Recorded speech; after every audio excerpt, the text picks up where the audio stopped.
September 30th 2011 ಒಂದು cinema release ಆಗುತ್ತೆ.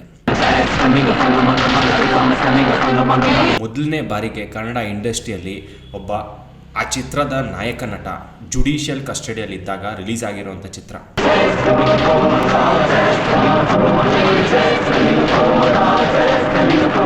ನಾವು ಸ್ವಲ್ಪ ಆ ವ್ಯಕ್ತಿಯ ಮೈಂಡ್ ಸೆಟ್ ಅಥವಾ ಅವರ ಸಿಚುವೇಶನ್ನ ಸ್ವಲ್ಪ ಯೋಚನೆ ಮಾಡಬೇಕು.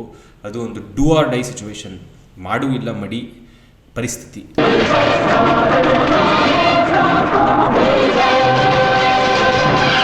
ಎಲ್ರಿಗೂ ನಮಸ್ಕಾರ, ನಾನು ನಿಮ್ಮ ಪ್ರೀತಿಯ ಮೋಜು.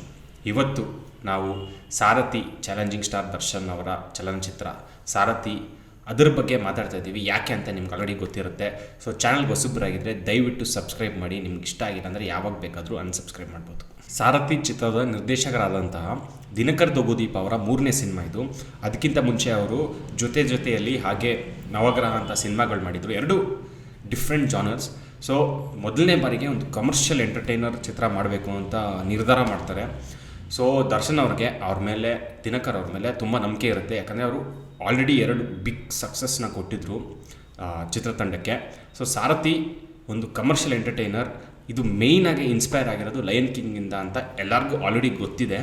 ಆದರೆ ಅದನ್ನು ಎಕ್ಸಿಕ್ಯೂಟ್ ಮಾಡೋದು, ನಮ್ಮ ಕನ್ನಡ ಸ್ವದೇಶಿ ಟಚ್ ಕೊಡೋದು ತುಂಬ ಕಷ್ಟ ಅಂತ ಹೇಳ್ತೀನಿ. ಅದು ಬ್ಯೂಟಿಫುಲ್ ಆಗಿ ಅದನ್ನ ಪುಲ್ ಆಫ್ ಮಾಡಿದ್ದಾರೆ ದಿನಕರ್ ದೊಗುದೀಪ್ ಅವರು. ವಿ ಹರಿಕೃಷ್ಣ ಅವರ ಮ್ಯೂಸಿಕ್ ಬಗ್ಗೆ 2 ಮಾತೇ ಇಲ್ಲ, ಮಾತಾಡೋಂಗೆ ಇಲ್ಲ ಅಂತ ಹೇಳ್ತೀನಿ. ಯಾಕಂದರೆ ಅವರ ಕರಿಯರಿನ ಬೆಸ್ಟ್ ಆಲ್ಬಮ್ ಅಂತ ಹೇಳ್ಬೋದು. ಎಲ್ಲ ಹಾಡುಗಳು ಸೂಪರ್ ಡೂಪರ್ ಹಿಟ್. ನನ್ನ ಪ್ರಕಾರ ಈ ಸಿನಿಮಾ ಒಂದು ನೆಕ್ಸ್ಟ್ ಲೆವೆಲ್ಗೆ ಹೋಗಿದ್ದೆ ಇದರ ಹಾಡುಗಳು ಅಂತ ಹೇಳ್ತೀನಿ. ಆ ಇಂಟ್ರೊಡಕ್ಷನ್ ಸಾಂಗ್ ಮಾತ್ರ ಇವಾಗ್ಲೂ ಎಲ್ಲ ಕಡೆ ಆ ಹಾಡುಗಳೇ ಆಟೋ ಡ್ರೈವರ್ಸ್ ಆಗಿರೋವಂಥವ್ರು ಅದನ್ನೇ ಪ್ಲೇ ಮಾಡೋದು ಏನು ಅದ್ಭುತವಾಗಿದೆ. ಒಂದು ಕಮರ್ಷಿಯಲ್ ಎಂಟರ್ಟೈನರ್ ಸಿನಿಮಾ ಮಾಡೋದು ಈಸಿ ಅಲ್ಲ. ಸೊ ದಿನಕರ್ ದೊಗುದೀಪ್ ಅವ್ರಿಗೆ ವಿ ಹರಿಕೃಷ್ಣ ಅವರು ಮೊದಲಿನಿಂದ ಸಾಥ್ ಕೊಡ್ಕೊಂಡು ಬಂದರು. ಈ ಸಿನಿಮಾದಲ್ಲಂತೂ ಒಂದು ಎಕ್ಸ್ಟ್ರಾರ್ಡಿನರಿ ಪ್ರಾಡಕ್ಟ್ ಅಂತೂ ಕೊಟ್ಟಿದ್ದಾರೆ. ಆ ಸಿನಿಮಾ ರಿಲೀಸ್ ಆದಾಗ ಪರಿಸ್ಥಿತಿ ನಿಜವಾಗ್ಲೂ ಸರಿ ಇರಲಿಲ್ಲ. ಅದು ನಾಯಕ ನಟರಾಗಿರ್ಬೋದು ಅಥವಾ ಸಿನಿಮಾ ತಂಡಕ್ಕಾಗಿರ್ಬೋದು. ಹಾಗೆ ನಾಯಕ ನಟ ಡೈರೆಕ್ಟರ್ ಅವರ ಅಣ್ಣ. ಸೊ ಅದೊಂದು ಪರ್ಸ್ನಲ್ ಕನೆಕ್ಟ್ ಇದ್ದೇ ಇರುತ್ತೆ. ಸೊ ಪರಿಸ್ಥಿತಿ ಅಂತೂ ತುಂಬ ಹದಗೆಟ್ಟಿತ್ತು ಅಂತ ಹೇಳ್ಬೋದು. ಆದರೆ ಆ ಟೈಮಲ್ಲಿ ಈ ಸಿನಿಮಾ ಏನಾದರೂ ಫೇಲಿಯರ್ ಆಗಿದ್ದಿದ್ರೆ ನನ್ನ ಪ್ರಕಾರ ದರ್ಶನ್ ಅವರ ಕರಿಯರೇ ಎಂಡ್ ಆಗಿಬಿಡ್ತಾಯಿತ್ತು. ಆದರೆ ಅಲ್ಲೇ ಇರೋದಲ್ಲ, ದರ್ಶನ್ ಅವರ ಹಾರ್ಡ್ ಕೋರ್ ಫ್ಯಾನ್ಸ್ ಬಂದಿದ್ದಿದ್ದು. ನನ್ನ ಪ್ರಕಾರ ದರ್ಶನ್ ಅವರು ಯಾವುದೋ ಜನ್ಮದಲ್ಲಿ ಏನೋ ಒಂದು ಪುಣ್ಯ ಮಾಡಿದ್ದಾರೆ. ಅವ್ರ ಅಭಿಮಾನಿಗಳು, ಹುಚ್ಚ ಅಭಿಮಾನಿಗಳು ಅಂತ ಕರೀತಾರೆ, ಅವ್ರ ಸೈಡ್ಗೆ ಯಾವಾಗಲೂ ನಿಂತಿರ್ತಾರೆ. ಏನೇ ಆಗಲಿ, ಕಷ್ಟ ಬರಲಿ ಸುಖ ಬರಲಿ, ಯಾವಾಗಲೂ ಅವ್ರ ಸೈಡಲ್ಲೇ ನಿಂತಿರ್ತಾರೆ ಅಂತ ಹೇಳ್ಬೋದು.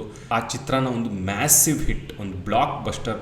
ಅದು ಒಂದು ಸಾಧಾರಣ ಹಿಟ್ ಅಲ್ಲ, ಒಂದು ಬ್ಲಾಕ್ ಬಸ್ಟರ್ ಮಾಡಿರೋದು ಅವರ ಅಭಿಮಾನಿಗಳೇ ಅಂತ ಹೇಳ್ಬೋದು. ಆ್ಯಕ್ಚುಲಿ ಸಿನಿಮಾನೂ ಚೆನ್ನಾಗಿತ್ತು, ಆದರೆ ಆ ಒಂದು ಪುಷ್ ಬೇಕಾಗಿತ್ತು ಅವರ ಅಭಿಮಾನಿಗಳಿಂದ. ಯಾಕಂದರೆ ಹೆಸಿಟೇಟ್ ಮಾಡ್ತಾಯಿದ್ರು ಈ ಚಿತ್ರನ ತೊಗೊಳಕ್ಕೆ ಥಿಯೇಟ್ರ್ ಓನರ್ಸು, ಡಿಸ್ಟ್ರಿಬ್ಯೂಟರ್ಸ್ ಎಲ್ಲ. ಪುಷ್ ಬಂದಿದ್ದು ದರ್ಶನ್ ಅವರ ಅಭಿಮಾನಿಗಳಿಂದಾನೇ. ಇದು ನನ್ನ ಪ್ರಕಾರ ದರ್ಶನ್ ಅವ್ರನ್ನ ಒಂದು ಸ್ಟಾರ್, ಅವರು ಅಲ್ಲಿವರೆಗೂ ಒಂದು ಸ್ಟಾರ್ ಆಗಿದ್ದರು, ಸೂಪರ್ ಸ್ಟಾರ್ ಆಗಿದ್ದು ಈ ಚಿತ್ರದಿಂದಾನೆ. ಈ ಚಿತ್ರಕ್ಕೆ 3 ಅವಾರ್ಡ್ಸ್ ಬರುತ್ತೆ ಕರ್ನಾಟಕ ಸ್ಟೇಟ್ ಫಿಲಮ್ ಅವಾರ್ಡ್ಸಿಂದ. ಹಾಗೆ ಲೆಕ್ಕನೇ ಇಲ್ಲದೇ ಇರೋ ಅಷ್ಟು ಅವಾರ್ಡ್ಸ್, ಸಣ್ಣ ಪುಟ್ಟ ಅವಾರ್ಡ್ಸ್ ಬರುತ್ತೆ. ದರ್ಶನ್ ಅವ್ರಿಗೆ ಬೆಸ್ಟ್ ಆ್ಯಕ್ಟರ್, ಫೇವ್ರೆಟ್ ಆ್ಯಕ್ಟರ್ ಅದೆಲ್ಲ ನೀವು ತುಂಬ ನೋಡಿರ್ತೀರ. ಆದರೆ ಇದು ಮುಖ್ಯವಾದ ಅವಾರ್ಡ್ಸ್ ಅಂತ ಹೇಳ್ಬೋದು. ಆದರೆ ಅವರು ಮೇಯ್ನಾಗೆ ಏನು ಗೆದ್ದರು ಅಂದರೆ ಅದು ಜನರ ಪ್ರೀತಿ ಅಂತ ಹೇಳ್ಬೋದು. ಅವ್ರಿಗೆ ಅರ್ಥ ಆಗುತ್ತೆ, ಅವ್ರ ಹತ್ರ ಕೋಟ್ಯಾಂತರ ಅಭಿಮಾನಿಗಳಿದ್ದಾರೆ. ಅವ್ರ ಪರವಾಗಿ ಏನೇ ಆದ್ರೂ ಅವ್ರ ಪರವಾಗಿ ನಿಂತ್ಕೊಳ್ಳೋ ಅಂತಹ ಅಭಿಮಾನಿಗಳು ಪಡೆದಿದ್ದಾರೆ ಅಂತ ಅವ್ರಿಗೆ ತಿಳಿಯುತ್ತೆ. ಈ ವಿಡಿಯೋ ಮಾಡ್ತಾ ಇರೋ ಕಾರಣನೇ ಇದು. ಎಲ್ಲರ ಜೀವನದಲ್ಲೂ ಎಳುಬೀಳು ಅನ್ನೋದು ಇದ್ದೇ ಇರುತ್ತೆ. ಆದರೆ ದರ್ಶನ್ ಅವರ ಲೈಫಲ್ಲಿ ಮಾತ್ರ ಆ ಗ್ರಾಫ್ ಎಕ್ಸ್ಟ್ರೀಮ್ ಎಂಡ್ಸಲ್ಲಿದೆ. ಸಾರಥಿ ರಿಲೀಸ್ ಆಗೋ ಟೈಮಲ್ಲಿ ಒಂದು ಬೀಳಾಗುತ್ತೆ. ಆದರೆ ಅವರು ಎದ್ದು ಬಂದಿದ್ದ ರೀತಿ ಒಂದು ಫೀನಿಕ್ಸ್ ಥರ, ಅದು ನಿಜವಾಗ್ಲೂ ಒಂದು ಇನ್ಸ್ಪಿರೇಷನ್ ಅಂತಲೇ ಹೇಳ್ಬೋದು. ಹಾಗೆ ಕಾಟೇರ ಸಿನಿಮಾ ಒಂದು ಬ್ಲಾಕ್ ಬಸ್ಟರ್ ಆಗಿದೆ. ಇವತ್ತು ಇಂಡಸ್ಟ್ರಿ ಹಿಟ್ ಅಂತ ತುಂಬ ಜನ ಹೇಳ್ತಿದ್ದಾರೆ. ಈಗ ಮತ್ತೆ ಒಂದು ಡೌನ್ಫಾಲ್ ಆಗಿದೆ. ಅವರು ಗ್ಯಾರಂಟಿ ಅವರ ಅಭಿಮಾನಿಗಳ ಜೊತೆ, ಅವರ ಸೆಲೆಬ್ರಿಟಿಗಳ ಜೊತೆ ಮತ್ತೊಮ್ಮೆ ಒಂದು ಫೀನಿಕ್ಸ್ ಥರ ಬಂದೇ ಬರ್ತಾರೆ. ಅವ್ರು ಹೇಳಿರೋ ಈ ಸಾಲುಗಳಲ್ಲೇ ನಾನು ಈ ವಿಡಿಯೋನ ಎಂಡ್ ಮಾಡ್ತೀನಿ. ಅಲ್ಲಿವರೆಗೂ ನಿಮ್ಮ ಪ್ರೀತಿಯ ಮೋಜೋ ಕಡೆಯಿಂದ ಟೇಕ್ ಕೇರ್. ಊರಲ್ಲೆಲ್ಲ ನನ್ನ ಪೊರ್ಕಿ ಅಂದರು, ಇವತ್ತಿಗೂ ಊರಿಗೆಲ್ಲ ನಾನು ಬ್ಯಾಡ್ ಬಾಯ್ನೆ. ಆದರೆ ಮನಿ ಸೇ ಪ್ರೀತಿ ಸೇ ಇದೆ. ಆ ಸಾಂಗ್ ಇನ್ನೊಂದ್ಸಲಿ ಕೇಳಿ, ನನ್ನ ಲೈಫಿಗೆ ತುಂಬ ಚೆನ್ನಾಗಿ ಮ್ಯಾಚ್ ಆಗುತ್ತೆ ಅದು.